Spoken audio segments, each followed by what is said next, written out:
Nabigo nga po mga idol ang New York Knicks na maipanalong muli ngayong araw ang pangalawang game ng kanilang back-to-back kontra sa New Orleans Pelicans 115-92. Hindi na nga kinaya pa ng kanilang undermanned lineup ang lakas ng Pelicans na pinangunahan ni Zion Williamson, 21 points, Trey Murphy, 26 points at si Brandon Ingram, 26 points. Pero bago man nga tuluyang natalo dito ang Knicks, hindi rin naman nga nila naiwasan pa na magreklamo sa mga referee sa isang play. Ito nga ay nangyari matapos hindi nila tawagan ng foul si Zion Williamson kahit kitang-kita nasapak nito ang mukha ni Josh Hart sa isang fast break. Kaya marami nga pong mga fans ang nagreklamo na naman sa mga referee since pagkatapos nga po ng nasabing play na ito, dumugo nga mismo ang mukha ni Josh Hart. Pero ayon rin naman sa ginawang replay, tama lamang ang no call dito ng mga referee since nahawakan muna ni Zion ang bola bago niya natamaan si Josh Hart at ayon nga sa rulebook,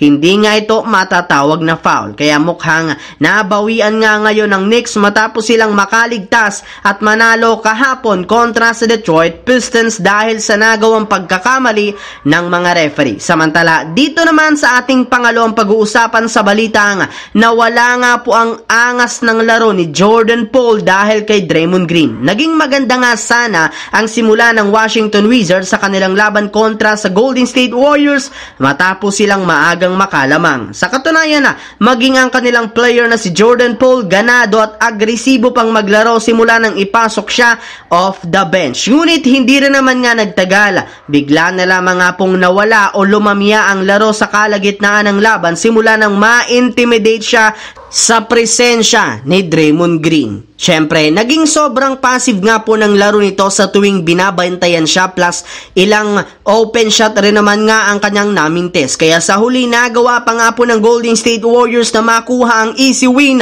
laban sa Wizards matapos nila itong tambakan 123-112 sa pangunguna ni Klay Thompson na merong 25 points. Kaya sa pagkapanalo nga pong ito ng Warriors, meron na nga silang hawak na 30 wins at 27 losses bilang pang-siyam na sa Western Conference. Habang dito naman tayo sa ating huling storya sa balitang tinulungan nga daw po ni Max Strus ang Los Angeles Lakers. Well, dahil nga sa pagkapanalo ngayong araw ng Warriors, bumagsak na nga ang Lakers sa pang-10 sa West sa kanilang record 31-28. Pero sa kabila nga po niyan, malaki pa rin naman ang kanilang tsansa na makabawi at makaangat pang muli sa standings ng West salamat sa ginawang game-winning buzzer beater half-court shot ni Max Strus para talunin ng Cleveland Cavaliers ang Dallas Mavericks 121-119.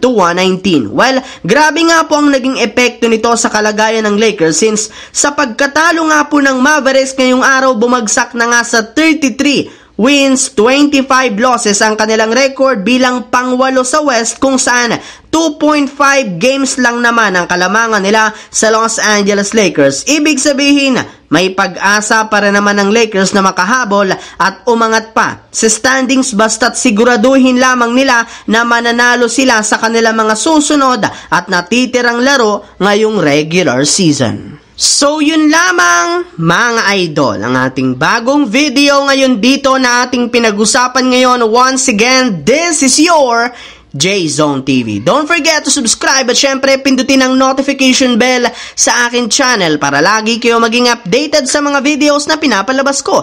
Isang malaking shoutout sa lahat mga idol. Thanks for watching. Hopefully, nag-enjoy kayo ngayong araw na ito.